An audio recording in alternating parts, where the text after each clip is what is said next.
Bapak, saudari-saudara, anak-anak semua, kita berjumpa lagi di Dora with Family. Edisi hari Kamis. Kita mau sama-sama merenungkan firman Tuhan.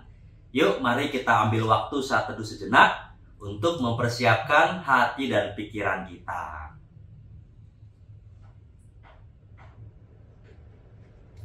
Kita akan mengawali Dora with Family dengan mengangkat pujian "Inilah Rumah Kami".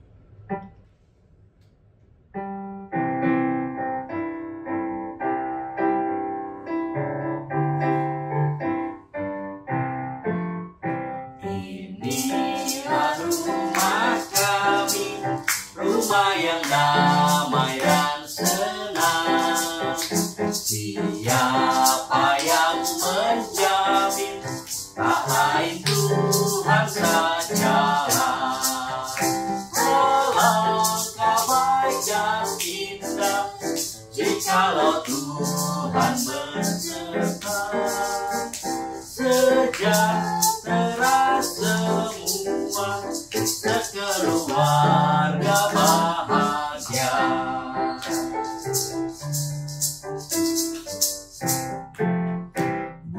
Buatlah rumah kami menjadi taman yang sejuk, sehingga hidup kami berbau harum dan lembut.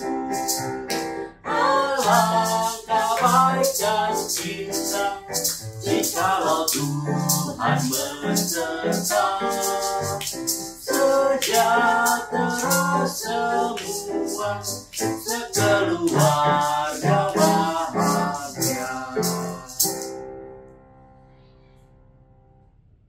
Ayo kakak doa. Oke, mari kita berdoa.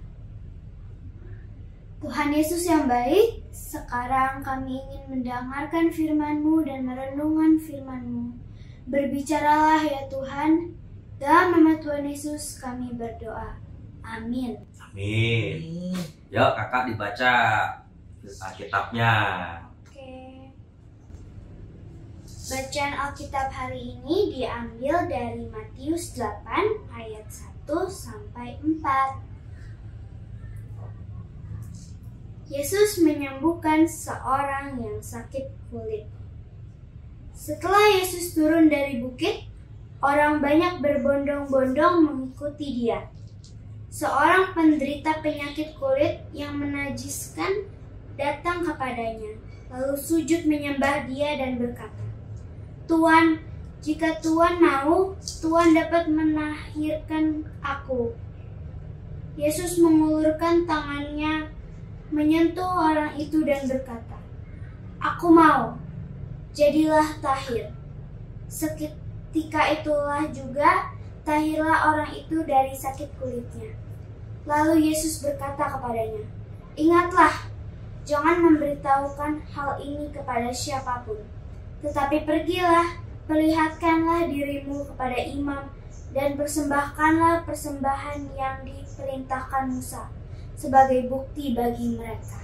Ya, demikianlah firman Tuhan. Berbagai setiap kita yang mendengarkannya, yang memelihara dalam hatinya dan melakukannya dalam kehidupan sehari-hari. Ibu bapak, saudari-saudara, anak-anak yang terkasih, pada waktu itu, zaman Tuhan Yesus, penyakit kulit yang dimaksud adalah penyakit kusta. Itu penyakit yang sangat berbahaya. Pada waktu itu belum ada obat yang bisa menyembuhkan. Sementara penyebaran penyakit itu tuh sangat cepat sekali. Sehingga orang yang kena sakit kusta pada waktu itu dianggap sebagai orang yang kena kutuk. Kena kutukan dari Tuhan. Dan oleh karenanya, karena kena kutukan, maka orang yang kena kusta itu harus dipisahkan dari keluarganya. Jadi nggak bisa sama-sama keluarganya. Jadi nggak bisa kumpul di rumah sama keluarganya. Bahkan bukan cuma dari keluarganya, tapi juga dari desanya, dari kotanya. Jadi nggak punya teman dong. Nggak punya teman. Mereka yang kena sakit kusta itu biasanya tinggal di pinggiran tembok-tembok kota. Jadi mereka ada di luar kota, jauh dari pemukiman penduduk, jauh dari keluarganya, mereka hidup sendirian. Nah, kita bisa bayangkan itu. Nah, suatu kali Yesus turun dari bukit dan dia berjumpa dengan orang yang kena sakit kusta.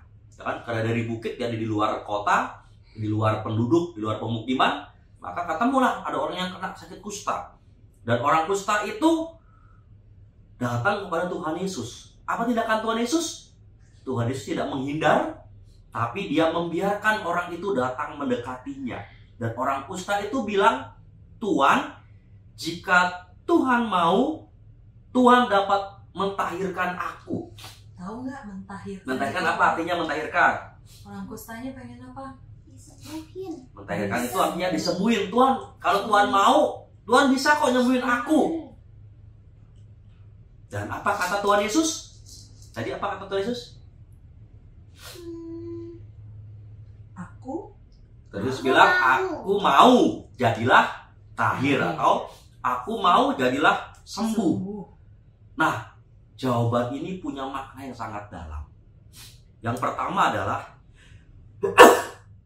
Tuhan Yesus mau menerima keberadaan orang kusta itu yang mendekatinya. Itu makna yang pertama. Ketika bilang aku mau, berarti Tuhan Yesus juga mau menerima keberadaan orang kusta yang mendekatinya. Padahal yang lain nggak mau. Yang lain nggak mau, menolak. Yesus mau. Yang kedua, Tuhan Yesus mau mendengarkan permohonan orang kusta itu yang minta supaya sembuh. Dan yang ketiga, Tuhan Yesus mau memulihkan, mau menyembuhkan penyakit kusta yang diderita oleh orang itu. Maka dari sini, ibu bapak, saudari-saudara, anak-anak sekalian, kita bisa melihat bahwa pemulihan itu terjadi diawali dari apa? Penerimaan. Mau nerima, Nah, tadi, mau Mendengar. mendengarkan, lalu terjadilah pemulihan. Jadi pemulihan itu dimulai dari penerimaan. Ada penerimaan, mau didengarkan, maka terjadilah pemulihan. Nah, saya jadi ingat, karena saya juga seorang disabilitas, jari tangan saya tidak sama seperti yang lainnya. Sewaktu kecil saya merasa malu dengan keberadaan jari saya ini. Tapi kedua orang tua saya mengajarkan saya untuk bisa menerimanya. Saya ingat waktu pertama kali belajar nulis nih, kayak adik nih, belajar nulis kan? mau tulis gimana? Belajar nulis pegangnya gimana? Nah, orang-orang kan pegang bolpen atau pensil itu pakai jempol dan telunjuk. Nah, saya nggak bisa. Apa yang dilakukan orang tua saya? Orang tua saya kemudian mengajari saya untuk mensiasati hal tersebut. Nggak apa-apa, nggak punya jari telunjuk yang katakanlah seperti yang lainnya, tapi dengan jari tengah ini tetap bisa kok menulis. Dan hal itu berulang-ulang dilakukan oleh orang tua saya. Ketika saya katakanlah mengalami kesulitan karena jari-jari saya yang tidak sama dengan yang lainnya itu, orang tua saya selalu berusaha untuk mengajari saya untuk bisa mengatasi persoalan tersebut. Selalu bisa mensiasati kelemahan yang ada pada tubuh saya. Dan akhirnya lama-kelamaan saya jadi belajar bahwa pertama kali yang perlu dilakukan adalah penerimaan akan keadaan disabilitas ini. Saat sudah bisa menerima, maka sebenarnya akan muncul kok banyak cara untuk bisa mengatasinya. Dan oma opa mendengarkan ya. Dan oma opa mendengarkan, mau mendengarkan. Iya, waktu papa kesulitan nulis, oma opa cari cara untuk bisa papa menulis. Karena aku bisa nulis bagian segitiga. Oh Oh, iya, dan bisa bisa bikin bikin segitiga, segitiga. bisa bikin kotak, jadi Bisa macam-macam. bikin Nah, maka dari situ pemulihan berarti bukan kemudian jari saya jadi sembuh sama seperti jari orang lain, enggak. Tetapi pemulihan itu berarti saya bisa terus menjadi kehidupan dalam keadaan disabilitas tanpa harus merasa minder, tanpa harus merasa malu, sebab rupanya kasih Allah itu selalu memampukan saya untuk bisa mensiasati, untuk bisa mengatasi segala kelemahan yang ada. Itu saya dapatkan arti pemulihan itu begitu. Betul kita punya kelemahan, tapi kasih Allah itu memampukan saya untuk bisa mengatasinya. Betul kita semua pasti punya kelemahan, tapi kasih Allah itu menolong kita untuk bisa mengatasi kelemahan kita. Maka kata Tuhan Yesus, aku mau jadilah tahir, itu berarti kita perlu belajar menerima diri kita apa adanya. Segala kekurangan kita toh juga Tuhan yang terima.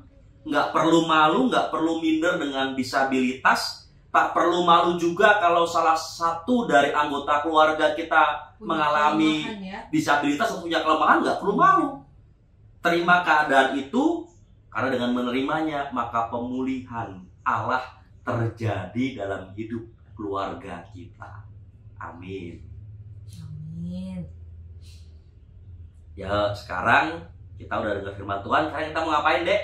Persembahan. Nah, ya. Yuk, diajak dulu. Lebih keras. Yang kencang ngomongnya. Sekarang kita ingin berikan persembahan. Kita siapkan ya persembahan kita, dan amplop coklatnya mana? Yuk kita persiapkan persembahan kita sambil menyanyi apa? Roti dan mentega. Roti dan mentega.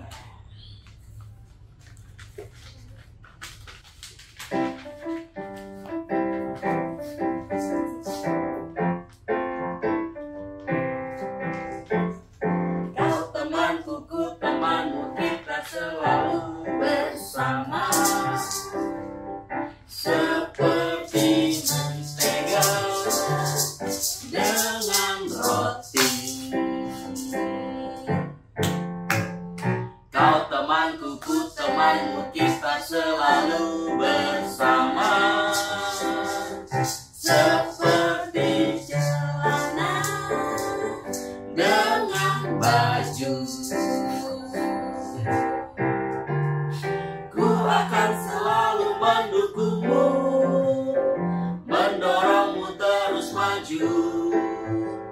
Dan bila kau sedih, ku akan selalu menopangmu dalam Tuhan. Kau temanku, ku temanmu, kita selalu bersama. Seperti mentega dengan roti. Aku akan selalu apa? Ku akan selalu mendukungmu, mendorongmu terus maju. Kalau kau jatuh, dan bila kau jatuh, ku akan selalu menopangmu dalam Tuhan. Kau temanku, ku temanmu, kita selalu bersama. Seperti mentega dengan roti. Seperti apa lagi? Seperti celana dengan baju. Seperti siapa ya? Seperti diriku dan dirimu.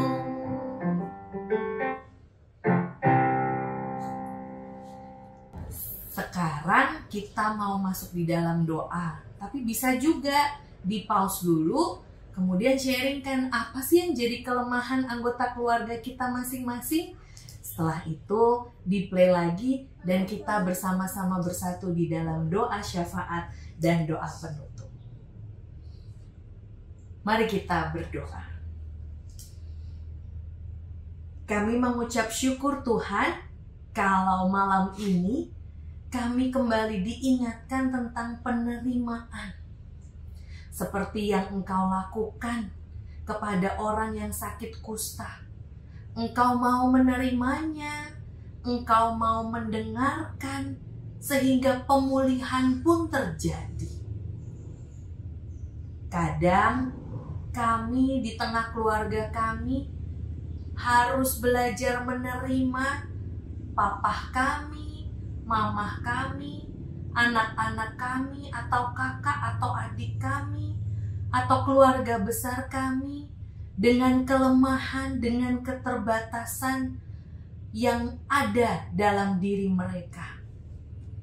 Tapi seperti yang Tuhan Yesus teladani, kami ingin belajar untuk bisa menerima setiap orang apa adanya, karena Tuhan sudah menciptakan dengan begitu istimewa, dengan begitu indah.